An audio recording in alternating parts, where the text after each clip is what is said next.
बंदी छोड़ सतगुरु रामपाल जी परमेश्वर जी की जय हो। परम पिता परमात्मा सारी सृष्टि के रचनहार, कुल मालिक, असंख्य ब्रह्मांडों के स्वामी, जगत गुरु, तीनों लोकों में प्रवेश करके सबका भरण पोषण करने वाले राजाधिराज, आत्माधार, नाथों के नाथ, देवों के देव, महादेव, सर्वेश्वर, महेश्वर, मृत्युंजय, अजरो अमर, आदि अनादि, सनातनी प्रभु, जगत पिता जगदीश्वर, श्री श्री 1008 की उपाधि के वास्तविक अधिकारी, अकाल मूर्त शब्द स्वरूपी राम वासुदेव, सर्वगतम ब्रह्म, परम पूज्य, प्रथम पूज्य, परम संत, परम पुरुष, परम धनी, परम दयालु, सत्य कबीर, हक्का कबीर, अल्लाहु अकबर, बाखबर, अल्लाह ताला, जगत के तारणहार, जगत के मुक्तिदाता, जगत के जगन्नाथ, हारे के सहारे, हिंदुओं के राम, मुसलमानों के अल्लाह, सिखों के वाहिगुरु, ईसाइयों के मसीह, दया के सागर दयानिधि, करुणा के सागर करुणानिधि, स्वयंभू परिभू, संकट मोचन, कष्ट हरण, मंगल करण, दुख भंजन, अविगत कबीर, निर्विकार निर्विषम परमात्मा, अलय अलेख सतगुरु, आदि अनादि सतगुरु, असली मर्यादा पुरुषोत्तम, असली राम, असली कृष्ण, असली घनश्याम, असली मुरारी, राजाओं के राजा, महाराजाओं के महाराजा, शहंशाहों के शहंशाह, सम्राटों के सम्राट, भगवानों के भगवान, अल्लाहों के अल्लाह, प्रभुओं के प्रभु, मसीहाओं के मसीह, सच्चे वाहिगुरु, बाबाओं के बाबा, पीरों के पीर, सेठों के सेठ, जगत सेठ, सावड़सा सेठ, सर्वगुण संपन्न, अनंत कोटि कलाओं के स्वामी, अनंत कोटि ब्रह्मांडों के नायक, योगियों में महायोगी, ध्यानियों में महाध्यानी, सिद्धों में परम सिद्ध, ज्ञानियों में तत्व ज्ञानी, ब्रह्म ज्ञानी, महाज्ञानी, परम ज्ञानी, सर्वश्रेष्ठ ज्ञानी, विज्ञानी, युवा कबीर, समृद्ध कबीर, असमवात, अमित ओजा, सच्चे रहनुमा, करीम अल्लाह, सुभान अल्लाह, दुनिया के अंतिम पैगंबर, 8 सितंबर 1951 से गांव धनाना, जिला सोनीपत, हरियाणा, भारतवर्ष की पावन भूमि पे प्रकट रियल कल की भगवान, श्री नारायण साकार हरि, श्री बाबा साहेब, नूर अनंत परमात्मा, संत श्रोमणी सतगुरु रामपाल जी परमेश्वर जी के चरण कमल में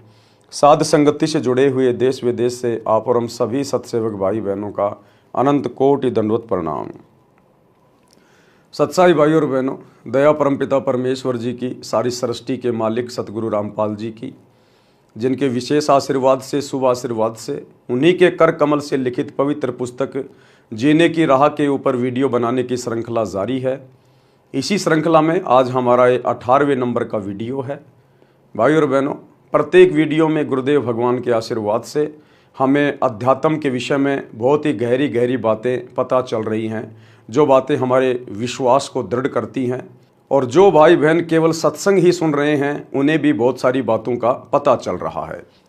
तो आज के वीडियो में हम आगे बढ़ते हैं। आज का 18वें नंबर का वीडियो, पवित्र पुस्तक जीने की राह, पेज नंबर 136। आज गुरुदेव भगवान हमें पंडित की परिभाषा से परिचित करवा रहे हैं। पंडित, यह शब्द सुनते ही आम आदमी को लगता है कि किसी ब्राह्मण जाति के व्यक्ति की ओर इशारा है, किसी ब्राह्मण जाति की ओर इशारा है, पंडित जाति की ओर इशारा है। लेकिन भाई और बहनों, अध्यात्म में पंडित उसे कहते हैं जो पिंड के विषय में जानता है। पंडित सोई जो पिंड की जाने।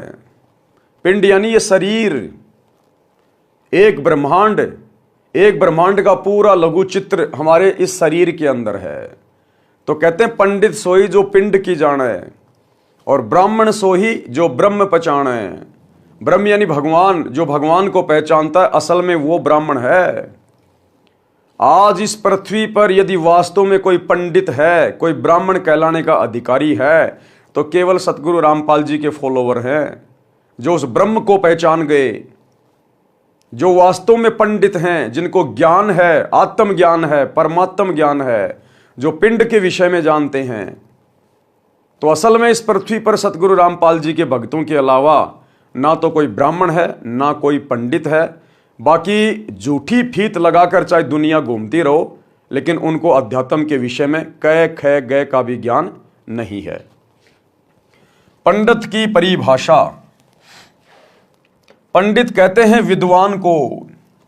जैसे हम लोग सुनते हैं कि रावण को पंडित कहते हैं, पंडित, कि रावण पंडित था। भाई सतयुग में तो कोई जाति थी नहीं।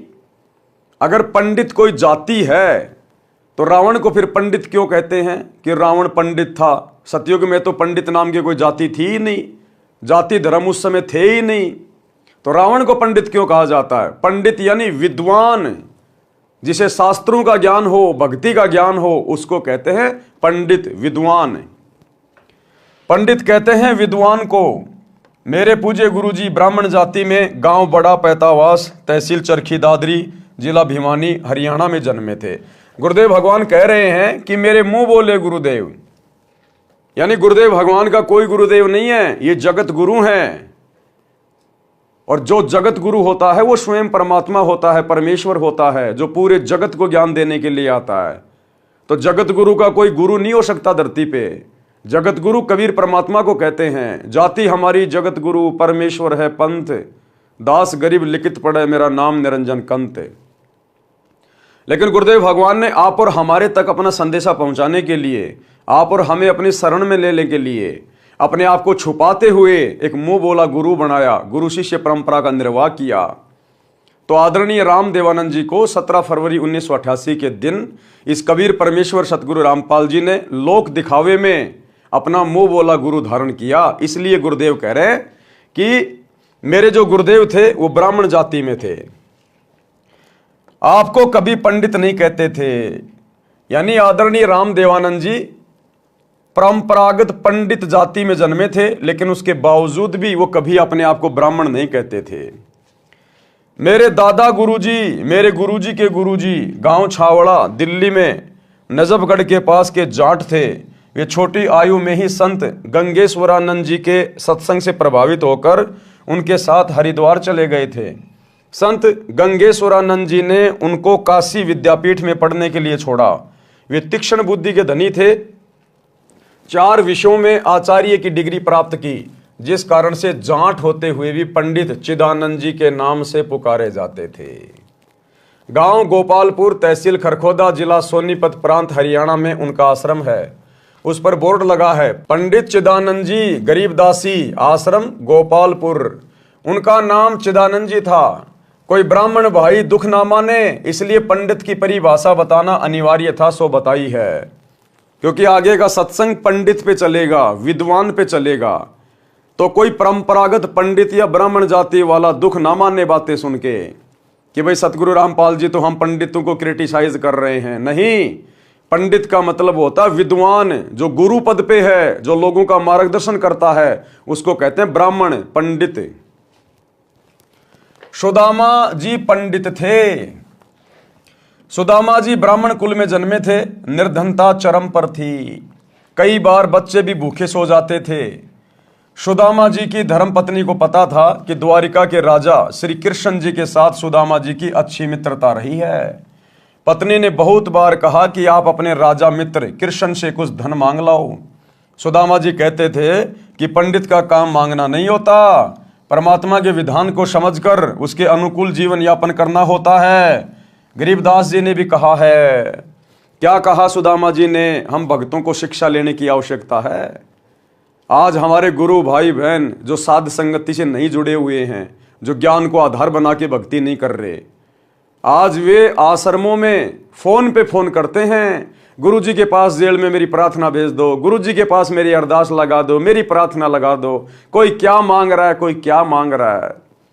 सुदामा जी कह रहे हैं कि ब्राह्मण का काम, पंडित का काम, भगत का काम मांगना नहीं होता। जैसी भक्ति गुरु ने बताई है, हमने उस भक्ति को मर्यादा में रह के, गुरु की आज्ञा में रह के करने की आवश्यकता है। क्या गुरु को पता नहीं कि मेरे भगत को क्या चाहिए, कब चाहिए, किस चीज की आवश्यकता है? सतगुरु अंतर्यामी होते हैं। सतगुरु को बताने की जरूरत नहीं है, सतगुरु से अरदास करने की जरूरत नहीं है। चीटी पायल बाजे पैर, साहिब सुनता है सब लहर। वे अंतर्यामी होते हैं। महाभारत के युद्ध के समय टटीरी पक्षी ने अपने अंडों की रक्षार्थ अपनी आत्मा से परमात्मा से पुकार की थी। सतगुरु ने उस पक्षी की आत्मा की पुकार सुन ली। क्या हमने आज गुरुदेव को फोन करके बताने की जरूरत है, प्रार्थना लगाने की जरूरत है? बीच में कोई एजेंट तैयार करने की जरूरत है क्या? आत्मा और परमात्मा के बीच में कोई दलाल नहीं है, कोई एजेंट नहीं है। तो सुदामा जी शिक्षा दे रहे हैं। क्या कहा सुदामा जी ने जब उनकी पत्नी ने कहा कि श्री कृष्ण जी तो राजा भी हैं और आपके मित्र भी हैं, कुछ धन मांग लाओ। सुदामा जी कहते थे कि पंडित यानी भगत, ब्राह्मण, भगत का काम मांगना नहीं होता, परमात्मा के विधान को समझकर उसके अनुकूल जीवन यापन करना होता है। गरीबदास जी ने भी कहा है कि गरीब नट प्रेरणा कांजर सासी मांगत हैं भटियारे, जिनकी भक्ति में लो लागी वो मोती देत उधारे। गरीब जो मांगे सो बढ़वा कहिए, दर दर फिरे अज्ञानी, और जोगी जोग संपूर्ण जाका मांग न पीवे पानी। ये विशेष तौर पर उन लोगों के लिए कहा है जिनको सत भक्ति प्राप्त नहीं है, जिनको सच्चा गुरु प्राप्त नहीं है, और जो भगवा वाणा पहन के अपने आप को ब्राह्मण पंडित या गुरु दर्शाकर और गांव गांव में जाकर अलख जगाते हैं, रोटियां मांगते हैं, आटा मांगते हैं। ये उन लोगों के लिए कहा है कि तुम सत भक्ति करो, फिर तुमने मांगने की जरूरत नहीं है, घर घर जाकर किसी के आगे हाथ फैलाने की जरूरत नहीं है। कहते हैं तो नट कांजर और सासी ये लोग मांगा करते हैं, और जो भगत होते हैं वो तो दूसरों को दिया करते हैं, मांगा नहीं करते। तो गुरुदेव कह रहे ए जगत के लोगों, मांगो मत, परमात्मा से भक्ति की भीख मांगो। अगर एक बार परमात्मा ने तुम्हें भक्ति की भीख दे दी तो उसके बाद तुम्हारे पास किसी चीज की कमी नहीं रहेगी। फिर वो परमात्मा अपने भगत को जगत के आगे हाथ नहीं फैलाने देता। शब्दार्थ, नट ये लोग जनता में कुछ खेल दिखाते थे, जैसे लंबे बांस को बिना पृथ्वी में गाड़े उसके ऊपर चढ़ना, जो अनोखा व कठिन कार्य होता था। उस खेल के समापन पर कटोरा लेकर तमाशा यानी खेल देखने के लिए उपस्थित भीड़ से रुपए पैसे मांगते थे। इसी प्रकार अन्य जाति के व्यक्ति कंजर, सांसी, बटियारे अपनी कला दिखाकर रुपए या कणक, गेहूं, बाजरा, चना मांगते थे। यदि योगी यानी साधक भी ऐसी सिद्धियों का प्रदर्शन करके रुपए व कणक इकट्ठे करता है तो उसकी सत्य साधना नहीं है। यदि सत्य साधक होता, शिष्यों को आशीर्वाद रूपी मोती देकर धनी बनाता, जो साधक के भाग्य से अलग अपनी ओर से उधार रूप में होता। यदि संत दर दर पर जाकर मांगता फिरता है तो वह अज्ञानी है, उसके पास शास्त्र अनुकूल साधना नहीं, वह संत नहीं, भड़वा है, भड़वा। मांगे सो ही भड़वा कहिए, दर दर फिरे अज्ञानी, और जोगी जोग संपूर्ण जिसका मांग ना पीवे पानी। भड़वा का अर्थ यहां पर बेशर्म है। जोगी यानी साधक की भक्ति संपूर्ण उसकी मानी जाती है जो किसी से कुछ नहीं मांगे। उसके उदाहरण में कहा है कि वह साधक और वस्तु तो छोड़ो, पानी भी मांगकर नहीं पीता। जो असली साधक होता है वो पानी भी मांगकर नहीं पीता, वो भी परमात्मा व्यवस्था कर देगा किसी और में प्रेरणा करके। भाइयों और बहनों, जब ये दास हिसार जेल में गया और जब मुझे जेल के अंदर छोड़ा गया तो जैसे ही मैं जेल में गया मुझे प्यास बहुत भयंकर लग रही थी। अब मैंने सोचा यहां पानी मैं पीऊं किसका, सब लोग ऐसे गंदे संदे दिखाई दे रहे हैं यहां तो मुझे कमरे में छोड़ दिया गया और भी वहां पर बहुत सारे लोग थे। तो मुझे बहुत जोर की प्यास लग रही थी। तो जैसे मैं उस ब्लॉक के अंदर गया और जाते ही उन कैदियों का जो सरदार होता है, 10, 15, 20, 50 कैदी जिस ब्लॉक में होते हैं, उनका एक ठेकेदार होता है, उसको कहते हैं लम्बड़दार। तो लम्बड़दार ने मुझे देखकर कहा कि आ जाओ आ जाओ आ जाओ, बैठो बैठो बैठो बैठो। मैं बैठ गया वहां पर। कहां से आए हो, क्या नाम है, क्यों आए हो, मैंने 2-4 बातें उसको बता दी। अब उसने तुरंत कहा कि मुझे पता है आपको प्यास लग रही है। वो लम्बड़दार बोला मुझे पता है आपको प्यास लग रही है। मैंने कहा प्यास तो लग रही है लेकिन पीऊं कहां। बोले मेरे पास में साफ बोतल है, बिल्कुल मैंने सुबह भरी है, मैं मेरी अलग से बोतल रखता हूं, किसी को नहीं पिलाता, मेरी साफ बोतल है। तो उसमें से उसने मुझे पानी दिया, मैंने परमात्मा की अंदेव की आरती की और फिर मैंने पानी पिया। तो परमात्मा इस प्रकार से भी अपने भगत के साथ में रहता है। तो कहते मांगे सो ही बढ़वा कहिए, दर दर फिरे अज्ञानी, और जोगी जोग संपूर्ण जिसका मांग ना पीवे पानी। परंतु पत्नी के बार बार आग्रह करने पर विपर सुदामा जी अपने मित्र श्री कृष्ण जी के पास चले गए। श्री कृष्ण जी ने उनका विशेष सत्कार किया। मुट्ठी भर चावल साथ लेकर गए थे जो श्री कृष्ण जी ने चाव के साथ खाए। चरण तक धोए और कुशल मंगल पूछा तो पंडित सुदामा जी ने कहा कि हे भगवान, मुझे किसी वस्तु की आवश्यकता नहीं है। खुद श्री कृष्ण रूप में कबीर परमात्मा ही सारी लीला कर रहे थे, सारा खेल खेल रहे थे। ये बातें हमने कबीर सागर में और मुक्ति बोध में अच्छे से पढ़ ली है, कृष्ण सुदामा की कथा में। तो देखो श्री कृष्ण जी के रूप में स्वयं कबीर भगवान ने, सावल साथ सेठ ने पंडित सुदामा जी से पूछा कि कहो क्या हाल चाल है, किसी चीज की कमी तो नहीं है। अब सुदामा जी कह रहे कि भगवान आपके दया से मौज है, आपके दास को कोई कमी नहीं है, बिल्कुल ठाठ बाट है। भाई और बहनों, ये होते हैं भगत के लक्षण। सुदामा जी मांग भी नहीं रहे थे, सामने से श्री कृष्ण रूप में परमात्मा ने कहा, उसके बावजूद भी सुदामा ने हाथ नहीं फैलाए। ये नहीं कहा कि मुझे दिक्कत है, प्रॉब्लम है, मेरे बच्चे भूखे रहते हैं, हाल बेहाल हो रहा है।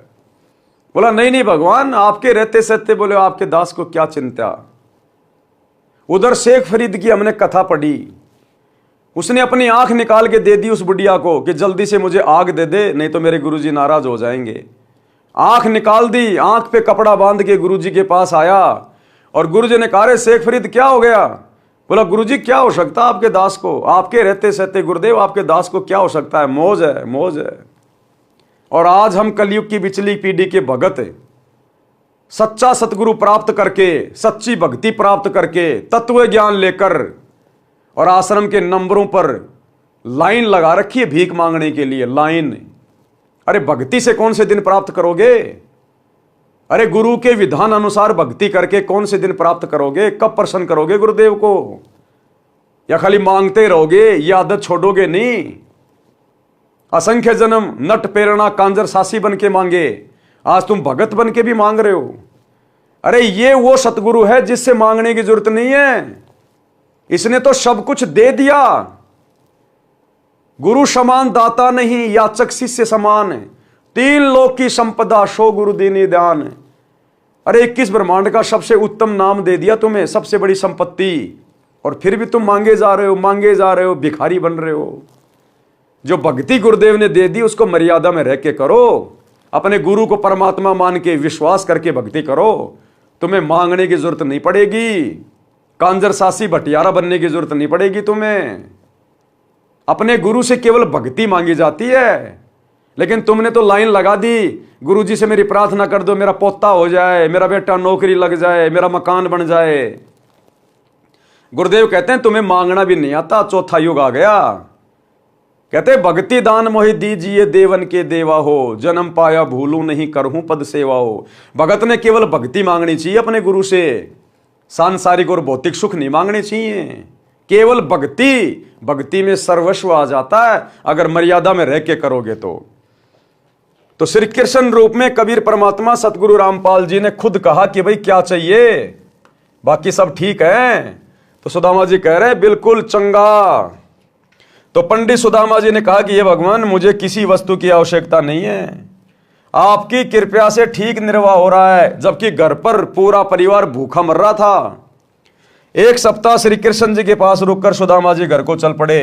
एक बार भी नहीं कहा कि कुछ धन दे दो, वे जानते थे कि कबीर बिन मांगे मोती मिले, मांगे मिले न भीख, और मांगन से मरना भला, यह सतगुरु की सीख।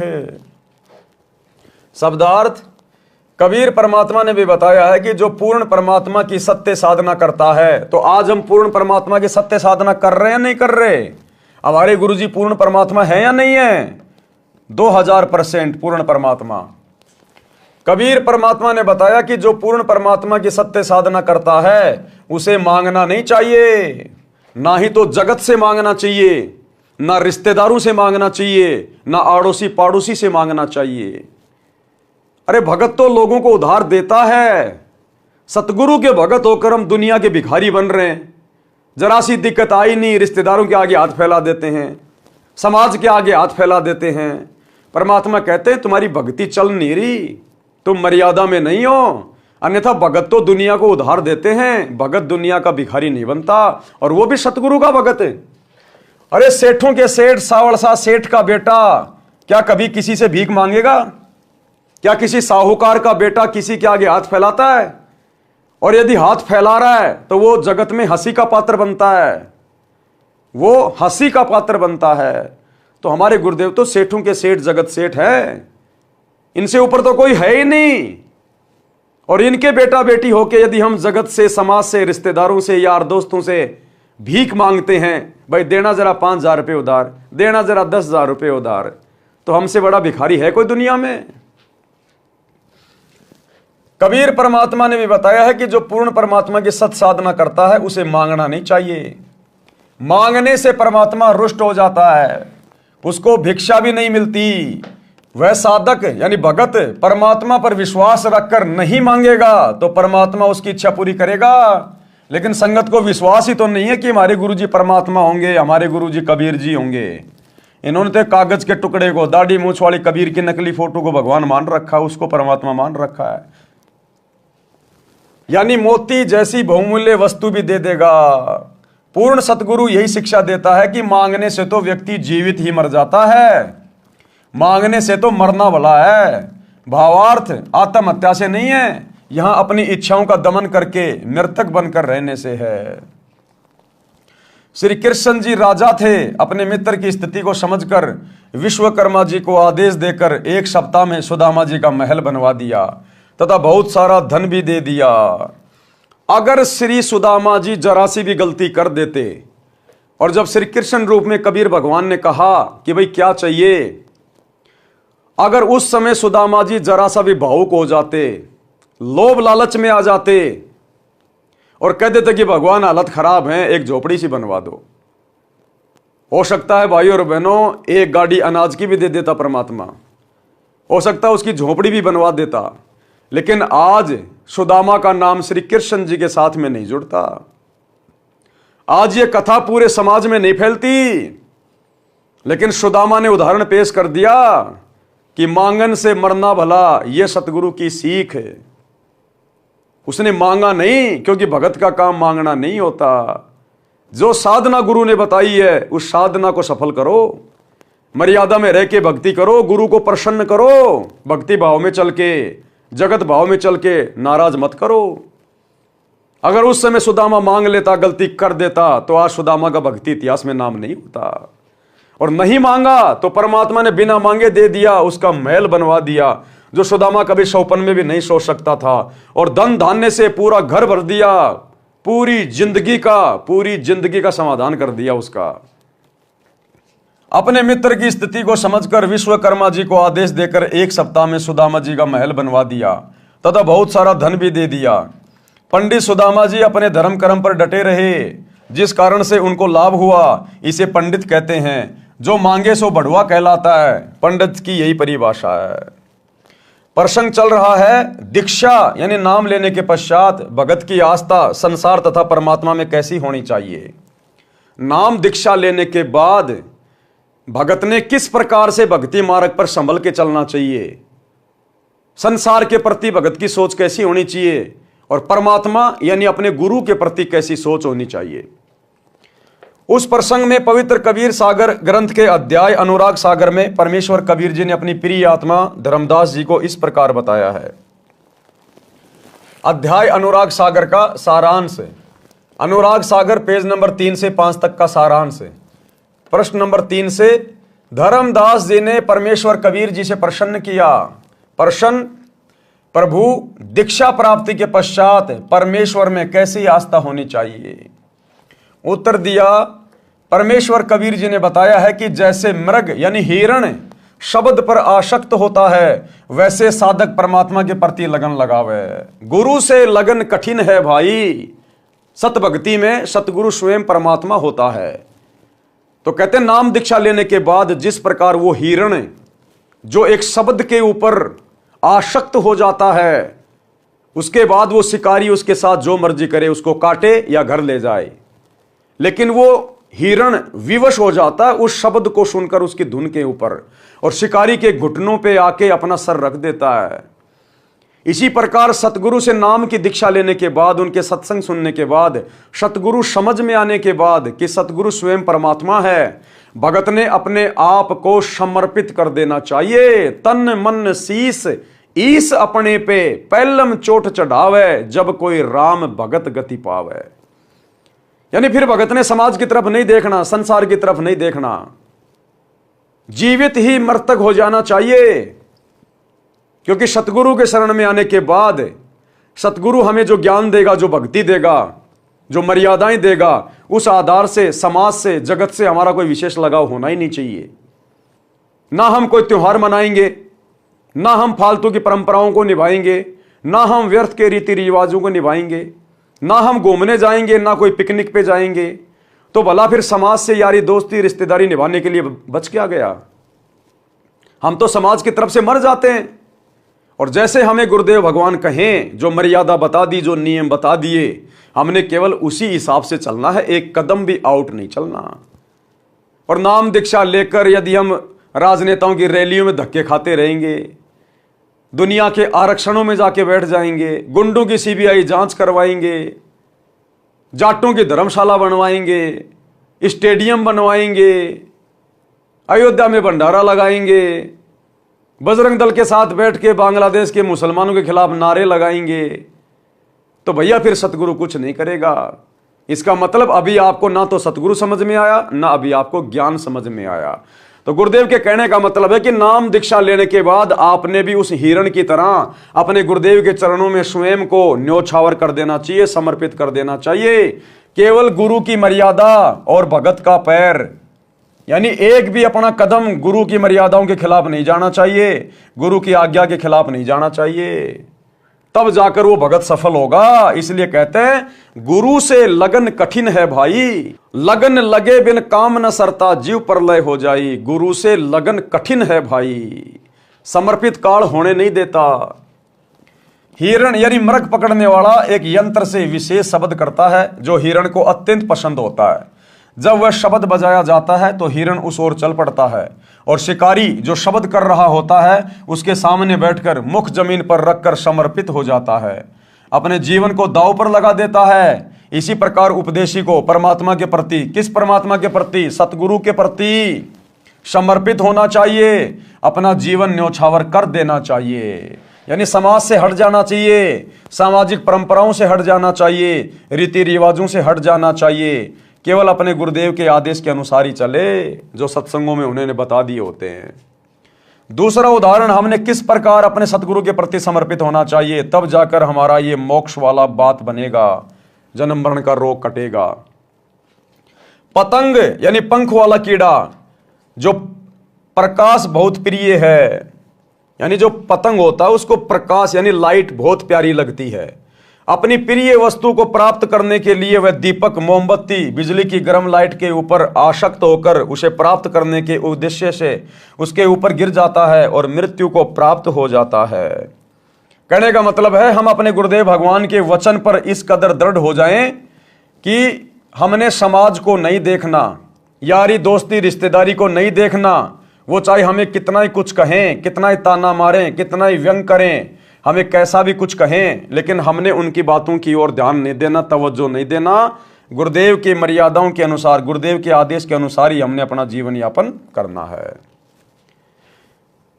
इसी प्रकार भगत को परमात्मा प्राप्ति के लिए मर मिटना चाहिए।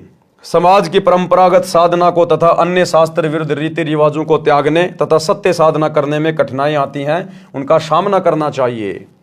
चाहे कुछ भी कुर्बानी देनी पड़े, कुछ भी कुर्बानी, जैसे मीराबाई ने कुर्बानी दी, मीराबाई ने सब कुछ छोड़ दिया अपने गुरुदेव की मर्यादाओं के लिए, भक्ति के लिए। भगत मंसूर ने शरीर का अंग अंग कटवा दिया अपने गुरुदेव की मर्यादाओं को निभाने के लिए। गुरुदेव के वचन पर मर मिटे वो, तब जाकर आज उनका दुनिया में नाम है, भक्ति इतिहास में। पीछे नहीं हटे। तीसरा उदाहरण, किस प्रकार अपने गुरुदेव पर समर्पित होना चाहिए।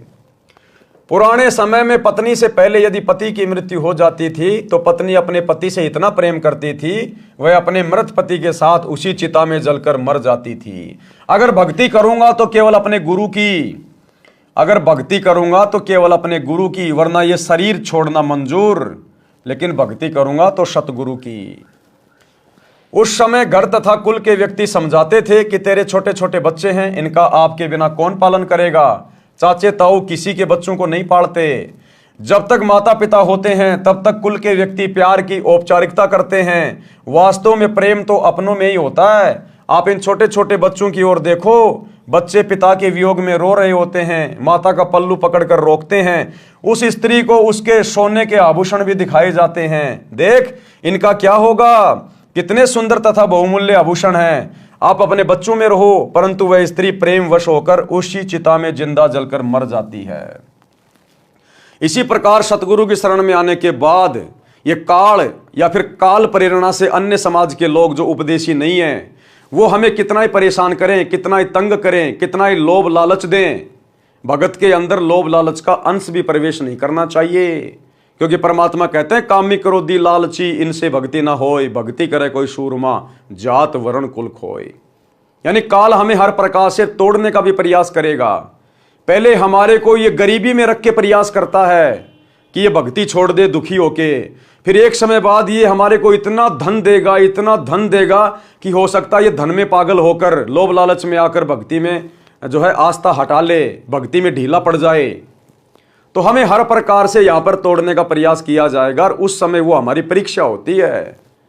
तो भगत ने ये चीजें नहीं देखनी है। जिस प्रकार वो स्त्री जो अपने पति के प्रेम में पागल होती है, वो अपने छोटे छोटे बच्चों को जो रो रहे होते हैं उनको भी नहीं देखती। सोने चांदी के उसके आभूषण उसके सामने लाए जाते हैं, इनको कौन पहनेगा, ये लाखों रुपए के आभूषण हैं।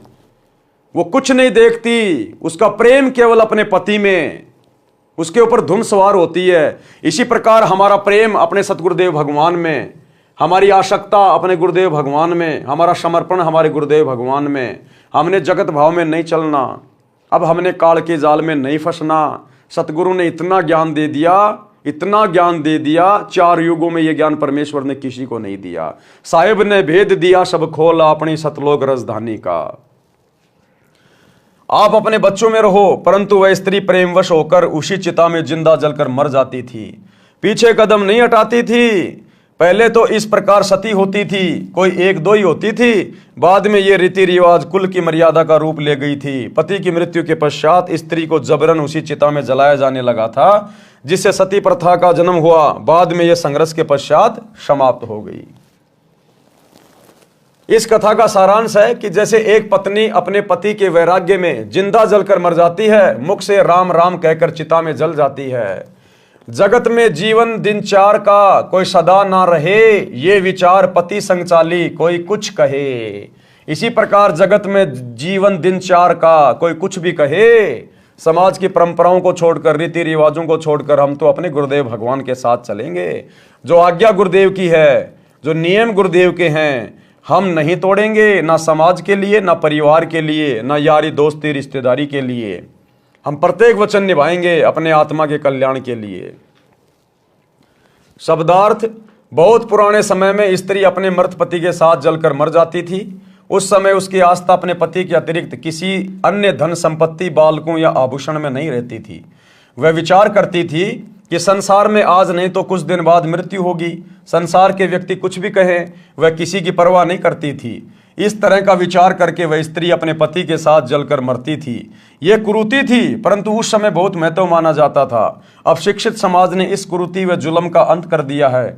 भक्ति में दृढ़ता उत्पन्न करने के लिए ये उदाहरण सटीक है कि भगत को भी, अब क्या कह रहे हैं गुरुदेव ये उदाहरण देकर, कि भगत को भी ऐसी आस्था परमात्मा प्राप्ति के लिए लगानी चाहिए।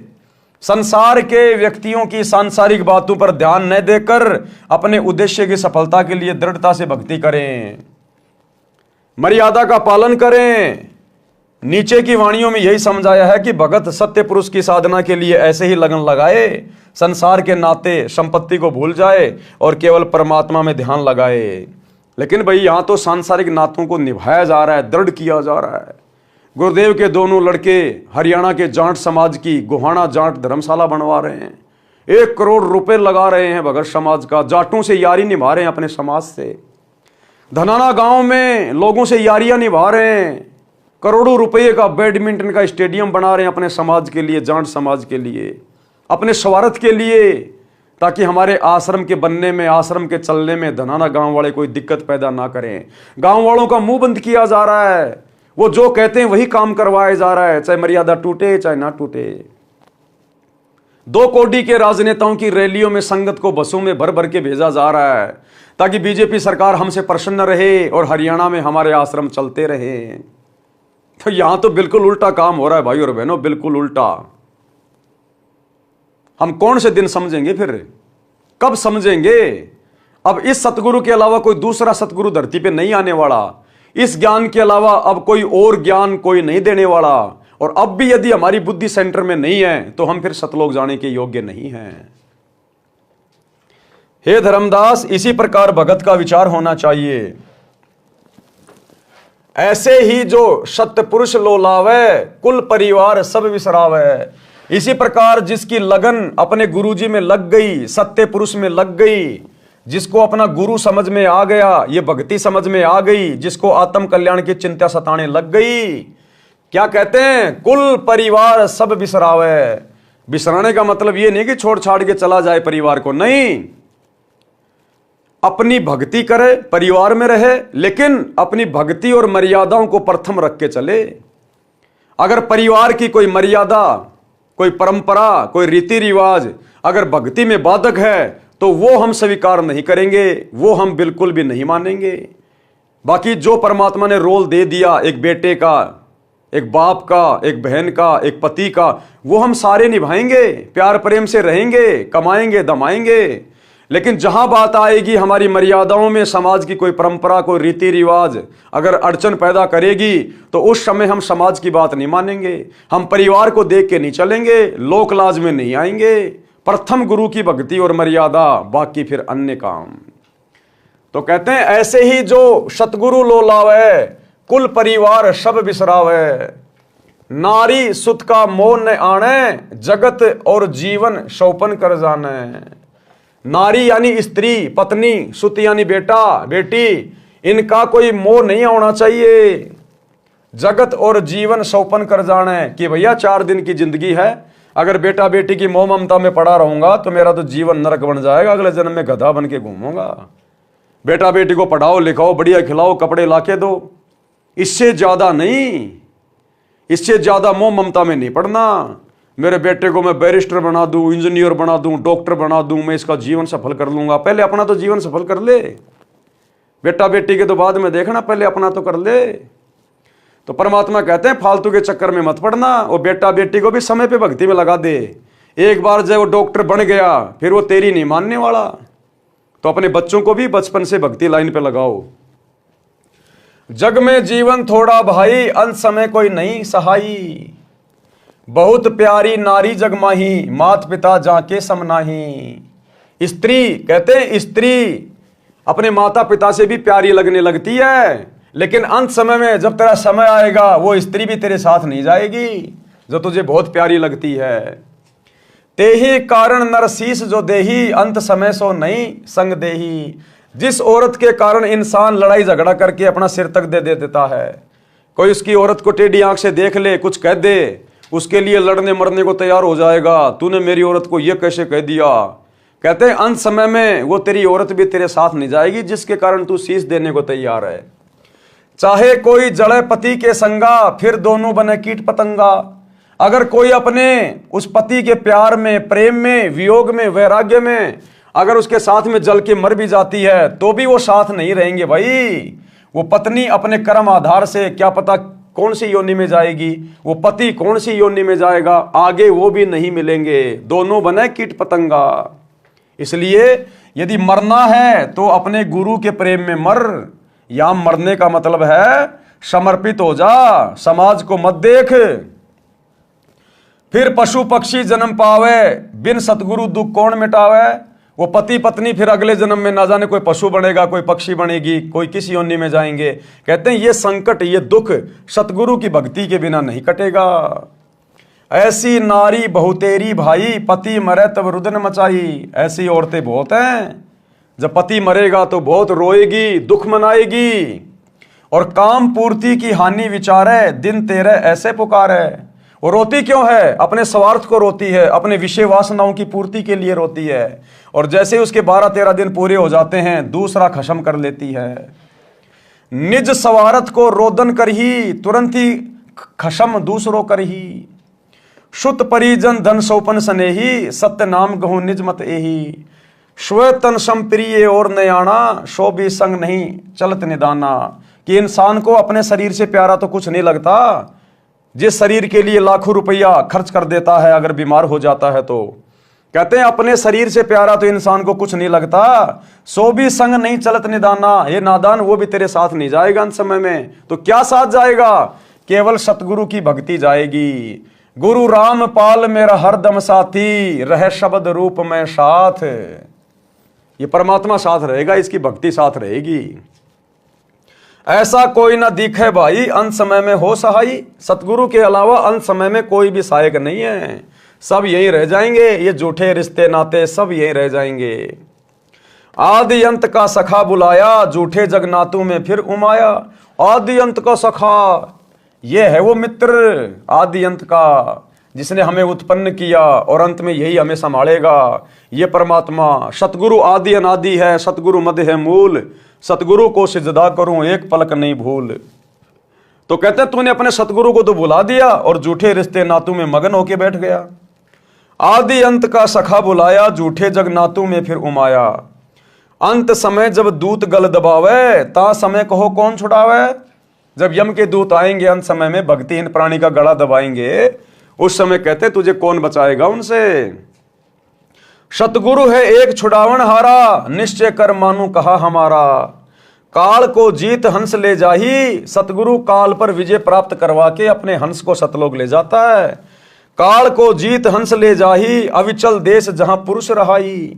जहां जाए सुख होय अपारा, बहुर न आवे इस संसारा। ऐसा दृढ़ मता कराही, जैसे सूरा लेत लड़ाई। यानी भगत ने भक्ति मार्ग पर इतना दृढ़ होना पड़ेगा, भक्ति करे कोई सूरमा, जात वर्ण कुल खोए। ऐसा दृढ़ मता कराही, जैसे सूरा लेत लड़ाई। जैसे सूरवीर योद्धा लड़ाई के मैदान में जिस प्रकार से टक्कर लेता है, पीठ नहीं दिखाता, चाहे शरीर का अंग अंग कट जाए, तो भक्ति मार्ग पर आने के बाद भगत को भी सूरवीर बनना पड़ेगा। किसी के साथ लड़ना नहीं, झगड़ना नहीं, लेकिन अपनी मर्यादाओं के लिए, अपनी भक्ति के लिए उसने इस प्रकार सूरवीर की तरह संघर्ष करना पड़ेगा। समाज की लोकलाज में नहीं आना, लड़ना नहीं, झगड़ना नहीं, लेकिन अपनी मर्यादाओं के लिए फिर किसी के आगे झुकना नहीं। टूक टूक हो मरे रण के माही, पूठा कदम कबू हटावे नाही। वो योद्धा टूक टूक होकर अंग अंग उसका कट जाएगा युद्ध के मैदान में, लेकिन वापस कदम नहीं हटाता। तो जो सच्चा भगत होता है वो इसी प्रकार पीछे कदम नहीं हटाएगा। मंसूर की तरह, मंसूर को बांध दिया गया रस्सियों से, तलवार लेके सामने खड़े हैं कि बंद कर दे अनल हक बोलना, अनल हक अनल हक। एक हाथ काट दिया, बंद कर दे नहीं दूसरा काटेंगे, अनल हक दूसरा काट दिया। एक पैर काट दिया, बंद कर दे अनल हक दूसरा पैर काट दिया, गर्दन काट दी। कहते हैं इस प्रकार अपने गुरु जी के प्रति लो लगानी है, इतना समर्पित होना है सतगुरु की भक्ति के प्रति। और यहां छोटी छोटी बातों पे छोटा छोटा पीला पर्चा निकाल दिया जाता है। गुरु जी का आदेश है, नरेंद्र मोदी की रैली है गोहाना के सोनीपत में, बसों में भर के जाना है। 4 बजे तो भगत नहा धो के तैयार हो जाते हैं कि कब आएंगे, कब आएगा मेरा पति, मैं अपने ससुराल जाऊंगा नरेंद्र मोदी की रैली में। जाटों के आरक्षण में चलना है भगत जी। अरे भगत जी चलेंगे, कोई काम ही नहीं है, फ्री हूं मैं, चलो चलो चलो टाइम पास कर लेंगे। क्या खाक सूरवीर की भूमिका निभाओगे? आम जगत वालों से भी गए गुजरे हो गए, आम जगत वालों से भी गए गुजरे। ये सतगुरु सहन कैसे कर रहा हमें तो ये नहीं पता।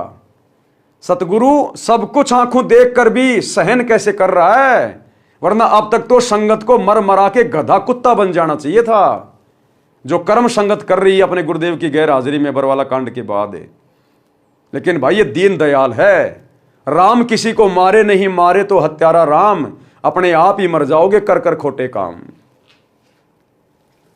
जैसे सती पति संग जरही, ऐसा दृढ़ निश्चय जो करही। यानी जब तक जीवित हैं भक्ति करेंगे तो सतगुरु की करेंगे, इतना दृढ़ निश्चय होना चाहिए भगत को। साहेब मिले जग कीर्ति होई, विश्वास कर देखो कोई। हम है राह बतावन हारा, माने वचन भव उतरे पारा। छल कपट हम नहीं कराही, निस्वार्थ परमात्म करे भाई। परमात्मा कहते हैं ये छल कपट की भक्ति हम नहीं करवाते, निस्वार्थ परमात्म करे भाई। जीव एक जो शरण पुरुष की जावे, प्रचारक को घना पुण्य पावे। यानी परमेश्वर का ज्ञान प्रचार करने वाला भी बहुत सारे पुण्य का भागी बनता है। कोटि धेनु जो कटत बचाई, एता धर्म मिले प्रचारक ताही। जैसे 1 करोड़ गायों को किसी कसाई के हत्थे से कटने से बचाया जाए, इतना पुण्य ज्ञान प्रचारक को मिलता है। लावे गुरु शरण दीक्षा दिलावे, आपा न थापे सब कुछ गुरु को बतावे। गुरु के चरणों में लावे और उनको दीक्षा दिलावे और अपने ऊपर कुछ भी नहीं रखे कि मैंने तेरे को नाम दिला दिया, मेरे कारण तू गुरु जी से जुड़ा है। नहीं, अपने ऊपर नहीं थोपना, नहीं तो गधा बन के घूमेगा कि भैया सतगुरु ने दास को निमित्त बनाया है। सतगुरु ने दास की भी सेवा लगानी थी, दास को निमित्त बना के परमात्मा ने आप तक संदेशा पहुंचाया है। बस इतना ही, अपने ऊपर ना ले कभी कि मैंने 200 भक्तों को नाम दिला दिया, मैं हर समागम में 20 भक्त लेके जाता हूं। ये नहीं, अभिमान नहीं। जो कोई प्रचारक गुरु बन बैठे, परमात्म रूठे काल का नाठ है। अगर कोई नालायक खुद ही अगर गुरु बन गया, जैसे वो संजय दिल्ली वाला बन गया, कहते परमात्मा रूठ जाएगा और काल तुम्हारे कान पकड़ लेगा। फिर 1,28,000 झूठे गुरु रोवे, पड़े नरक में ना सुख सोवे। 28 लाख इस प्रकार के गुरु नरक में पड़े ऊपर। अब कहे हैं भूल भई बारी, हे सतगुरु सुध ले हमारी। और अब उस नरक में जाने के बाद जब उन्हें पता चला कि तुम तो अधिकारी नहीं थे, अब वो रो रहे हैं, चिल्ला रहे हैं कि सतगुरु हमें बचाओ, सतगुरु हमें बचाओ। बोए बबूल आम कहां खाई, कोटि जीवन को नरक पठाई। ऐसी गलती ना करहूं सुजाना, सत्य वचन मानो परवाना।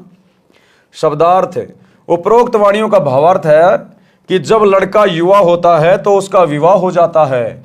विवाह के पश्चात माता पिता से भी अधिक लगाव अपनी पत्नी में हो जाता है। फिर बच्चों से ममता हो जाती है। यदि पति की मृत्यु हो जाती है तो पत्नी साथ नहीं जाती। कुछ समय पश्चात यानी 13वीं क्रिया के पश्चात छोटे बड़े पति के भाई के साथ सगाई विवाह कर लेती है। पति को पूर्ण रूप से भूल जाती है। यदि कोई अपने पति के साथ जल मरती है तो अगले जन्म में पक्षी या पशु योनि में दोनों भटक रहे होते हैं। गुरुदेव के कहने का मतलब है, सांसारिक लोगों के ऊपर आस्था करोगे तो तुम्हें ना तो यहां कुछ मिलेगा, ना मरने के बाद कुछ मिलेगा। और यदि अपने सतगुरु के प्रति समर्पित रहोगे, मर्यादाओं में रह के भक्ति करोगे, गुरु को प्रसन्न करोगे, तो ये लोक भी सुखी और परलोक भी सुखी। जिस पत्नी के लिए पुरुष अपनी गर्दन तक कटा लेता है, यदि कोई किसी की पत्नी को बुरी नजर से देखता है, मना करने पर भी नहीं मानता है, तो पति अपनी पत्नी के लिए लड़ मरता है। फिर वही पत्नी पति की मृत्यु के उपरांत अन्य पुरुष से मिल जाती है। यह भले ही समय की आवश्यकता है, परंतु भगत के लिए ठोस शिक्षा है। यानी जगत वाले, रिश्तेदार, नाते वाले जो अनुपदेशी हैं, वो हमारे कभी हो ही नहीं सकते। हमें समझा गुरुदेव ये रहे हैं कि तुम जिन झूठे रिश्ते नातों में उलझ के बैठे हो ना, कि ये मेरा फलाना, ये मेरा फलाना, ये मुसीबत में मेरे काम आएगा, परमात्मा कहते हैं तुम्हारी भूल है, ये परम सत्य मान लेना। इसी प्रकार किसी व्यक्ति की पत्नी की मृत्यु हो जाती है तो वह कुछ समय उपरांत दूसरी पत्नी ले आता है। पति अपने पति के लिए अपना घर, भाई बहन, माता पिता त्याग कर चली जाती है, परंतु पत्नी की मृत्यु के उपरांत स्वार्थ के कारण रोता है। परंतु जब अन्य व्यक्ति विवाह के लिए कहते हैं तो सब भूलकर तैयार हो जाता है। भावार्थ है कि सब स्वार्थ का नाता है, इसलिए सत्य भक्ति करके उस सतलोक में चलो जहां जरा यानी वृद्धावस्था तथा मरण यानी मृत्यु नहीं है। आगे चेतावनी दी है कि हे भगत, अपने शरीर के समान इंसान को कुछ भी प्रिय नहीं होता। अपने शरीर की रक्षार्थ लाखों रुपए इलाज यानी ट्रीटमेंट में खर्च कर देता है, ये विचार करके कि यदि जीवन बचा तो मेहनत मजदूरी करके रुपए तो फिर बना लूंगा। यदि रुपए नहीं होते हैं तो संपत्ति को भी यही विचार करके बेच देता है और अपना शरीर बचाता है। परमेश्वर कबीर जी ने समझाया है कि हे धर्मदास, स्व तन सम प्रिय और नयाना, जो भी संग न चलत निदाना। शब्दार्थ, अपने शरीर के समान अन्य कुछ प्रिय नहीं है, वह शरीर भी आपके साथ नहीं जाएगा। फिर अन्य कौन सी वस्तु को तू अपना मानकर फूले और भगवान भूले फिर रहे हो। फिर नादान, जब तेरा शरीर ही तेरे साथ नहीं जाएगा तो तेरे रिश्तेदार, बेटा बेटी, भाई बंधु कहां जाएंगे, ये संपत्ति कहां जाएगी। फिर तू और किस चीज के ऊपर फूला फूला बैठा है यहां पर। इसलिए कहते हैं सतगुरु पे समर्पित हो, गुरु से लगन लगा। गुरु तुझे यहां भी हर प्रकार से सुरक्षित रखेगा और शरीर छोड़ने के बाद तुझे विमान में बैठा के अपने सतलोक लेकर जाएगा। सर्व संपत्ति तथा परिजन एक सौपन जैसा साथ है।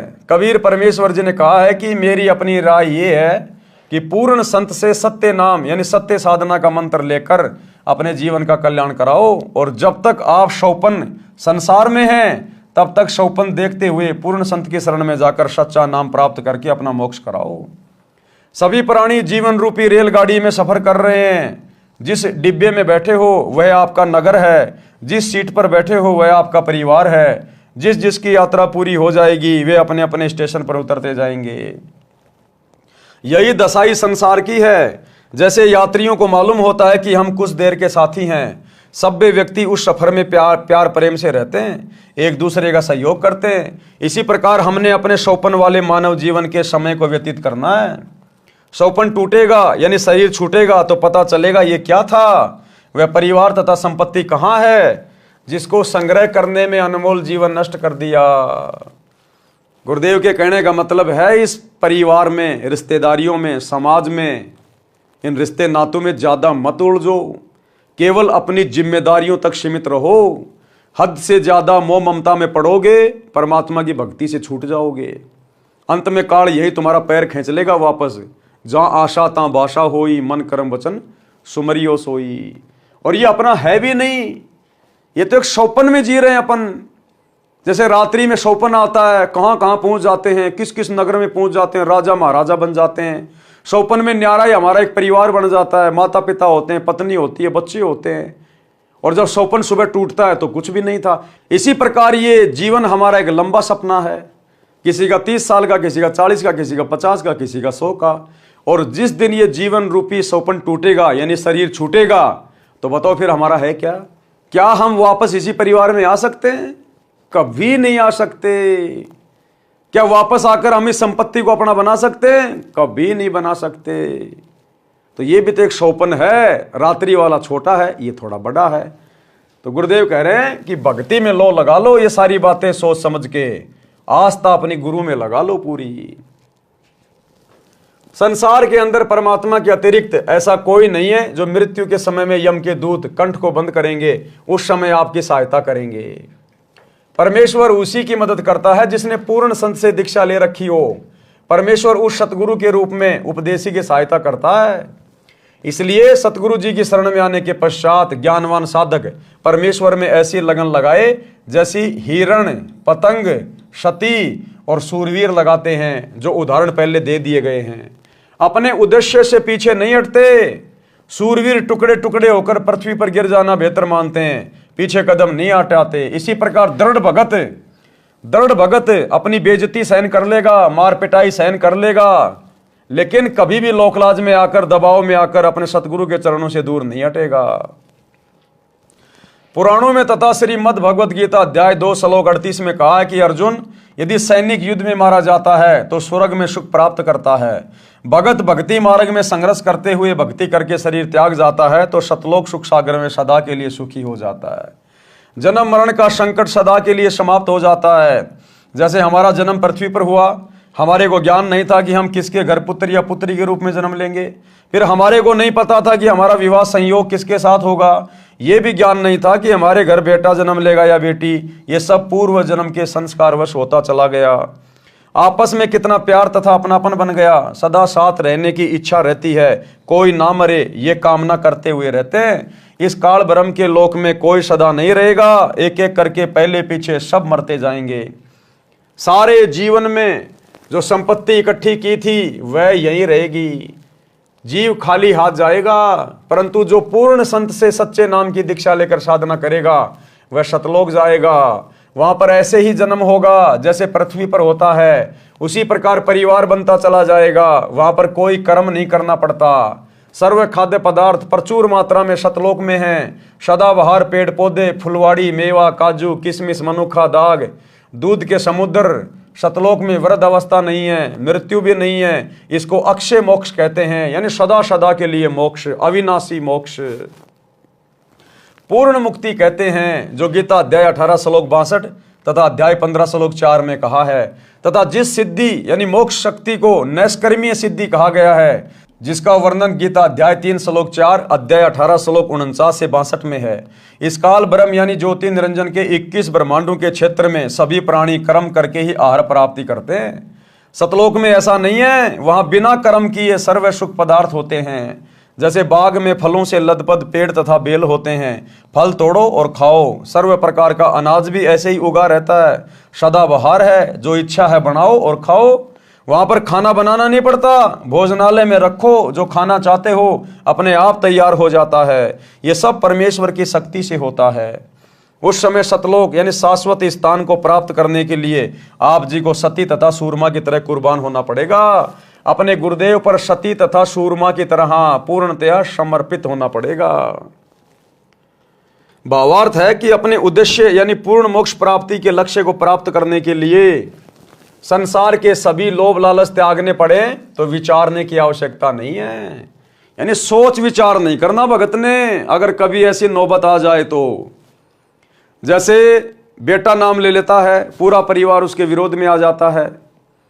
बाप कहेगा भैया मेरे अनुसार चलेगा तो ही जमीन में हिस्सा दूंगा, तो ही मकान में हिस्सा दूंगा, नहीं तो कहीं भी जा, खा, कमा, कर ले तेरे बाबा की भक्ति। उस समय भगत ने विचार नहीं करना चाहिए मन में जरा भी, तुरंत उठा के थैला चल देना चाहिए कि राम राम जी बहुत बढ़िया, जय हो बंदी छोड़ की। इतनी दृढ़ता होनी चाहिए, इतनी दृढ़ता। अगर आपको संपत्ति भी चाहिए, परमात्मा आपको लैंड लॉर्ड बना देगा, आपको सैकड़ों एकड़ जमीन का मालिक बना देगा यह परमात्मा, यदि आपने उस समय जरा भी सोच विचार नहीं किया तो। कि पापा जी संभालो अपनी संपत्ति, अपने बाकी बेटों को दो, चाहे बेटियों को दो, चाहे तुम उड़ाओ, अरे ये भगत तो ये चला, जय हो बंदी छोड़ की। रखो तो तुम्हारी मर्जी, तुम्हारे खेतों में काम करूंगा, 2 टाइम की रोटी खाऊंगा, अपनी भक्ति करूंगा, बाकी ये भक्ति छोड़ने वाला नहीं हूं मैं। तुम्हें छोड़ सकता हूं, इस परिवार को छोड़ सकता हूं, तेरी संपत्ति को भी छोड़ दूंगा, थूकूंगा भी नहीं, लेकिन भक्ति छोड़ने की दोबारा मत बोलना। शरीर छूट सकता है लेकिन ये भक्ति नहीं छूटेगी। अब इतना दृढ़ जब भगत हो जाता है, अंतर्यामी देख लेता है, तो कहते हैं नुक्ते ऊपर रीजेगा रे कोटि कर्म जल जा तुम्हारे। इन नुक्ते होते हैं, परमात्मा जानबूझ के ऐसी परिस्थितियां पैदा करता है भगत को देखने के लिए। संसार के सभी लोभ लालच त्यागने पड़े तो विचार करने की आवश्यकता नहीं है, तुरंत छोड़ो और अपने सुमरण ध्यान में मगन रहो। यदि सतगुरु की शरण ग्रहण नहीं की तो जिस समय अंत समय आएगा तब भक्तिहीन प्राणी के कंठ को यमदूत बंद करते हैं। उन यमदूतों से परिवार का कोई व्यक्ति नहीं छुड़वा सकता, केवल सतगुरु जी उस आपत्ति के समय सहायता करते हैं। इसलिए परमेश्वर कबीर जी ने कहा है कि अंत समय यमदूत गड़ा दबावे, उस समय को हो कौन छुड़ावे। सतगुरु एक छुड़ावन हारा, निश्चय कर मानू कहा हमारा। शब्दार्थ ऊपर कर दिया गया है। यदि कोई भगत ज्ञान समझकर दीक्षित होकर अन्य भोले भूले जीवों को ज्ञान चर्चा करके सत्य ज्ञान प्रचार द्वारा सतगुरु शरण में लाकर दीक्षा दिलाता है तो उसको एक जीव को सत्य भक्ति मार्ग बताकर गुरु से दीक्षा दिलाने का इतना पुण्य होता है जितना 1 करोड़ गायों को काटने से, कसाई से बचाने का मिलता है। एक मानव का जीवन इतना बहुमूल्य तथा इतने पुण्यों से प्राप्त होता है। यदि कोई मूर्ख प्रचारक मान बढ़ाई के वश होकर स्वयं दीक्षा देता है, स्वयं गुरु बन बैठता है, तो वह महापराधी होता है। उससे परमेश्वर रुष्ट हो जाता है तथा काल उसको कान पकड़कर घसीट कर ले जाता है, जैसे खटीक यानी कसाई बकरे बकरी को ले जाता है। कबीर सागर के अध्याय अंबु सागर पृष्ठ 48 पर प्रमाण है कि तब देखा दूतन कहे जाई, 84 तहां कुंड बनाई। कुंड कुंड बैठे यमदूता, देत जीवन कहे कष्ट बहुता। तहां जाए हम खड़े रहावा, देखत जीव विनय बहु लावा। झूठे कड़ीहार यानी नकली सतगुरु की दशा जो नरक में पड़े हुए थे। पड़े मार जीव करे बहु शोरा, बांध बांध कुंडन में बोरा। 1,28,000 पड़े वो झूठे गुरु, बहुत कष्ट तहां करत पुकारा। हम भूले सवारत संगी, अब हमरे नाही अर्दंगी। हम तो जरत हैं अग्नि मंजारा, अंग अंग सब जरत हमारा। कौन पुरुष अब राखे भाई, करत गुहार चक्षु डल जाई। ज्ञानी यानी कबीर जी वचन। ये वाणी नकली कबीर पंथियों ने अपने हिसाब से बनाई हुई है, हमें इस वाणी से कोई लेना देना नहीं है। असली वाणी नीचे है जो गुरुदेव ने बताई है। ये वाणी बनावटी है, वास्तविक वाणी नीचे है। दुर्दशा देख दया दिल आवा, अरे दूत तुम जीवन भरमावा। उन आत्माओं की ऐसी दशा देखकर सतगुरु को भी दया आ गई और उन झूठे नकली गुरुओं से जो उसी कुंड में आग में जल रहे थे, गुरुदेव ने क्या कहा, दुर्दशा देख दया दिल आवा, अरे दूत तुम जीवन भरमावा। जीव तो अचेत अज्ञाना, वाको काल जाल तुम बंधाना। कि ये जीव तो बेचारे अज्ञानी थे, इनको क्या पता, जैसा गुरु कहता है वैसा ही करता है, लेकिन तुमने क्यों जानबूझ के काल के जाल में बांधा। 84 दूतन कहे बांधा, शब्द डोर 14 यम सांदा, तब हम सब हन कहे मारा, तुम हो जालिम बटपारा। हमारे भक्तन को तुम भरमावा, पल पल सुरती जीवन डिगावा, गही चोटी दूत घसियाए, यम और दूत विनय तब लाए। दूत जो नकली गुरु बने थे, चूक हमारी क्षमा कर दीजिए, मम माने तस आज्ञा कीजिए। हम तो धनी यानी काल कहो जस कीन्या, सो वचन मान हम लीन्या। अब नहीं जीव तुम्हारा भरमावे, हमने कभू गुरु कहावे। ये जितने भी धर्म गुरु हैं वर्तमान में धरती पर, एकमात्र सतगुरु रामपाल जी को छोड़कर, आचार्य शंकराचार्य मंडलेश्वर, हिंदू मुस्लिम सिख ईसाई धर्म के ये पोप पादरी हैं और जितने भी मुल्ला काजी पंडित ब्राह्मण, ये सब काल के द्वारा भेजे गए दूत हैं जो परमेश्वर की आत्माओं को अज्ञान से ठोक रहे हैं, शास्त्र विरुद्ध साधना पर लगाकर सबके जीवन को नरक बना रहे हैं। तो बाद में इन सब को वहां पर नरक के कुंड में डाला जाता है, इन आचार्य शंकराचार्यों को, और उस समय फिर ये हाथ जोड़ते हैं कि भगवान ऐसी गलती दोबारा नहीं करेंगे, ऐसी गलती दोबारा नहीं करेंगे। और अब ये अपने आप में भगवान बन के बैठे हैं। ज्ञानी वचन यानी कबीर जी वचन, सुन ज्ञानी बहुते हसाई, दूतन दुष्ट बंद न छोड़ो जाई, पल एक जीवन सुख दीन्या, तब संसार गमन हम कीन्या। भावार्थ, कबीर परमेश्वर जी ने बताया कि जो झूठे सतगुरु बनकर मान बढ़ाई के वश होकर काल प्रेरणा से भोले जीवों को भरमाया करते थे, उनको भी दंड मिलता है, उनको भी नरक में डालकर यातनाएं दी जाती हैं, उनके शिष्य भी उसी नरक में गिरते हैं। जब मैं उस नरक के पास गया, क्या कह रहे हैं गुरुदेव भगवान, जब मैं उस नरक के पास गया जिसमें वे मान बढ़ाई के भूखे नकली कड़ीहार, संसार के काटने वाले यानी नकली सतगुरु बनकर महिमा बनाए हुए थे, लाखों जीवों को शिष्य बनाकर नरक में अपने साथ ले गए। फिर परमेश्वर के विधान अनुसार वे भी अपराधी होने के कारण नरक में पड़े थे। उस नरक क्षेत्र में कुंड बने हैं, प्रत्येक कुंड में जीव पड़े हैं तथा यमदूत सता रहे हैं। वे 28 लाख नकली सतगुरुओं ने मुझे देखकर अर्जी लगाई कि हमें बचा लो प्रभु। कारण यह था कि जो यमदूत उन्हें नरक में मार पीट रहे थे, वे सब परमेश्वर कबीर जी की शक्ति के सामने कांपने लगे। इस कारण से उन नकली सतगुरुओं को लगा कि ये कोई परम शक्ति वाले देव हैं। परमेश्वर कबीर जी ने कहा कि तुमने भोले जीवों को भ्रमित किया, अपने आप को पूर्ण सतगुरु सिद्ध किया। तुम्हें पता भी था कि तुम्हारे पास नाम दीक्षा का अधिकार नहीं, तुम्हें पूर्ण मोक्ष का ज्ञान नहीं। अपने स्वार्थवश लाखों मनुष्यों के अनमोल जीवन का नाश कर दिया। वे काल जाल में फंसे रहे। फिर मैंने उन दूतों, काल के बनाए कड़ीहारों को तथा अन्य यमदूतों को मारा, चोटी पकड़कर घसीटा। फिर नकली सतगुरु ने कहा कि हमने तो अपने धनी यानी मालिक काल ब्रह्म की आज्ञा का पालन किया है, अब आप जैसे कहोगे हम वैसे ही करेंगे। मैंने कहा, किसने कहा? गुरुदेव ने। मैंने कहा कि तुमको छोड़ा नहीं जाएगा। जो जीव उन नकली गुरुओं के शिष्य बनकर जीवन नष्ट कर गए थे, वे भी वहीं उनके साथ नरक में पड़े थे। जब तक मैं कौन? कबीर परमेश्वर जी। लिख कौन रहे हैं? सतगुरु रामपाल जी। जब तक मैं कबीर परमेश्वर जी वहां रहा, उन जीवों को नरक का कष्ट नहीं हो रहा था। इस प्रकार उनको कुछ समय का सुख देकर वहां से चलकर संसार में आया। मेरे आने के पश्चात वे नकली गुरुओं तथा उनके भोंदू शिष्यों को फिर से नरक की यातना प्रारंभ हो गई। इसलिए पूर्वोक्त वाणी में कहा है कि यदि कोई प्रचारक स्वयं गुरु बन बैठा तो परमेश्वर रुष्ट हो जाएगा और काल कान ऐठेगा अर्थात कष्ट देगा। इसलिए हे सज्जन पुरुष, कभी ऐसी गलती न करना, मेरे वचन को प्रमाणित मानना। तो भाई और बहनों, ये इतनी अच्छी अच्छी बातें भक्ति मार्ग पर गुरुदेव भगवान हमें बता रहे हैं ताकि हम निकट भविष्य में कभी भी कोई गलती ना कर बैठें। हम भगत हैं, आजीवन भगत बनकर ही भक्ति करते रहेंगे।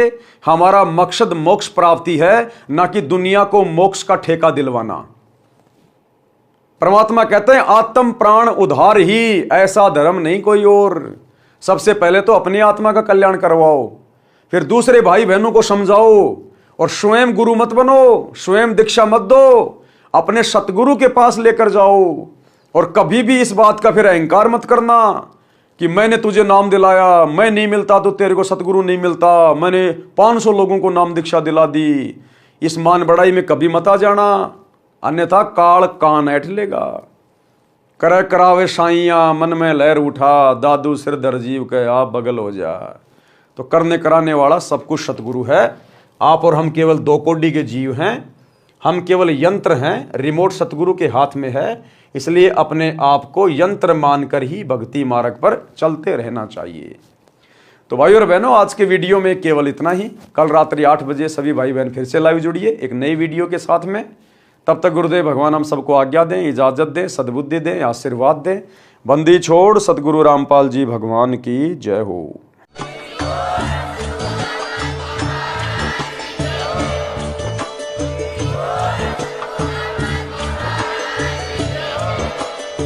भाई जो गुरु वचन पे डट गे, कट गे फंद 84 के, कट गे फंद 84 के, कट गे फंद 84 के। भाई जो गुरु वचन पे डट गे, कट गे फंद 84 के, कट गे फंद 84 के, कट गे फंद